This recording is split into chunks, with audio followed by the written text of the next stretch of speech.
I want to focus on a few sort of takeaway solutions that people can probably, I guess, be aware of, focus on, use to put themselves in a good position. So maybe we sort of start in terms of the rest side, and because that certainly seems as though it's kind of had a big impact on some of the things that we're talking about. So what are the, I suppose, what would be a trigger, and then what would be certain things that you could do in terms of your rest and recovery to make sure that whatever's happening, you've got certain things in order to set yourself up for success? Yeah, I always start with the basics, and that's what, my 21-day online program, Healing the Mind, is all about. It's really walking you through the foundation and then kind of building up from there. So I always start with foundational principles. Like Paul Chek has the 4 doctors, the 6 foundation principles. So getting the diet cleaned up, making sure that you're eating whole organic foods, getting the sleep dialed in, making sure your sleep hygiene. I usually focus on 3 things: light, temperature, and electricity. Making sure you're not exposing yourself to artificial light at night, making sure that you're turning Wi-Fi routers off, any electromagnetics, and then making sure you're sleeping in a cool environment. So getting the sleep hygiene, and then making sure that people's breathing patterns are properly through the nose, from the belly, breathing diaphragmatically. Most people are chest breathing and mouth breathing nowadays. So getting the breathing pattern, giving people breathing exercises like box breathing, 4-6-8 breathing, things like that. Then getting their movement practices right, balancing the working out and the working in. I love offering people things like Tai Chi and Qigong exercises. Working in exercises from Paul Chek's How to Eat, Move, and Be Healthy is a great resource. So I always start with these foundational principles, starting to build some healthy ritual and healthy routines. And then we go a little bit deeper. And week 2 of my program, we go into healing some of our core archetypes, healing our core addictions, exploring the shadow and the inner child. A lot of times people's mental and emotional health challenges are actually aspects of the inner child and the wounded child that are reaching out, trying to get our attention.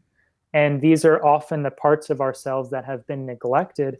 And a lot of the anxiety and the depression and the OCD, a lot of that is the inner child wanting to be called forth and be healed. So we do a lot of that work in my online program. And then from there, we transition into the integration process, which is week 3.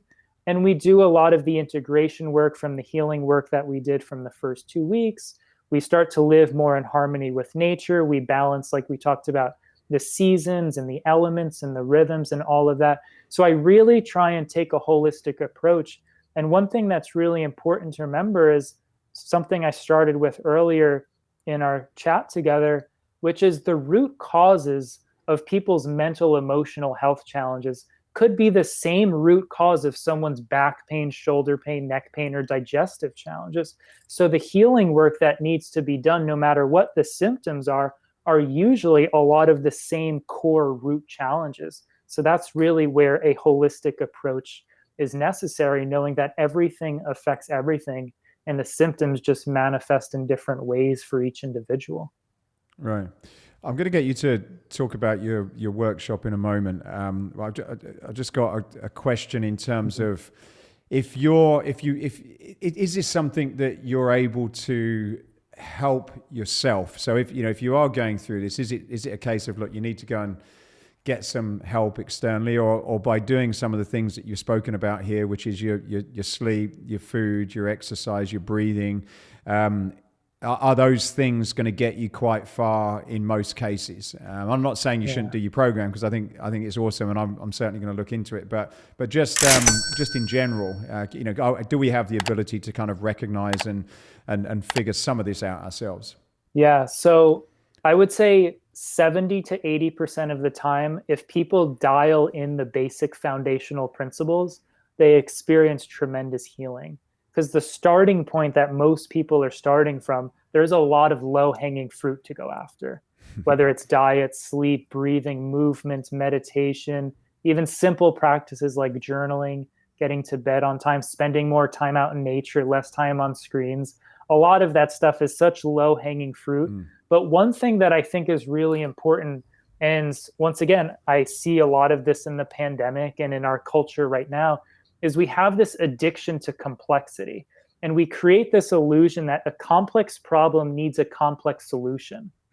Yeah. And with that illusion, we overlook the basics. We overlook the power of simplicity, of a clean diet, of good sleep, of good breathing, quality movement, meditation, quality relationships, spending time out in nature. So it's so important that we not put the cart before the horse, and we dial in the simplicity before we move on to complexity. The one caveat there is when people have some trauma or they have some deep wounding that are still unresolved, a lot of those people are not willing to do the basics. And for example, if someone has a lot of childhood wounds with their parents, and their parents were overly controlling, always telling them what to do, they never experienced any element of freedom. They experienced a lot of oppression and control and abuse. And they hire me as a coach. If I say, look, we need to clean up your diet and get to bed on time, all of a sudden they see me as mom and dad trying to control them. Right. So they project the mother and father archetype onto me, which triggers their inner child and their inner rebel. And they say, I'm not doing that. But what's really happening is the child inside of them doesn't want to feel controlled again. So that's where we have to work backwards. We have to do the inner work first to then clear the path for them to do the basic stuff to keep them healthy and the basic, healthy lifestyle practices. So sometimes you do have to work backwards if there's some deep wounding, and that's creating that self-sabotage and that saboteur archetype. Mm. And in most cases, then I know there's a bunch of different drugs and things that you can kind of take, which sort of temporarily or are there to kind of make you feel better. But in your experience, then, is it really? Are you saying that, look, try all this low hanging fruit first? And I'm not necessarily. I know there's extreme cases, and so I don't want to really go there. I'm just talking about a lot of the general things that most of us deal with. But in that level, is it better to sort of say, look, get all this stuff figured out first, see what kind of changes are made, and then, consider, doing something like that? Yeah. I'm not against any medications. I'm not against any therapies, any interventions. I think there's a time and a place for all of it.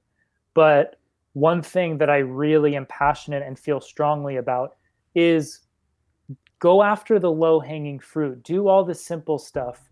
Do all the things that you can really take full responsibility for from the inside out. And then if you get to the point where you're like, okay, I checked off every box and I'm still not where I want to be, then okay, let's consider something like a medication or some more intense intervention. But for me, it's let's not put the cart before the horse. Let's really go after the power of the basics and the simplicity.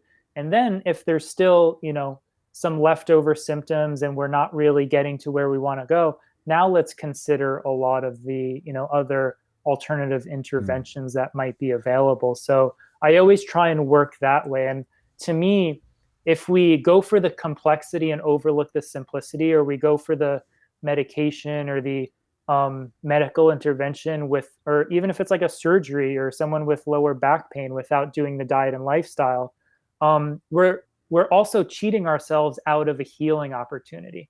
We're cheating ourselves out of a learning opportunity, because from my experience, pain is also a feedback mechanism that's mirroring back to us our behaviors, our choices, and our belief systems. So for me, if we're just medicating, we're actually numbing out the feedback loop. We're numbing out the messenger that's actually coming into our life as an opportunity to grow and evolve ourselves. So that's where it's also important to do the healing work first and then consider something more invasive afterwards.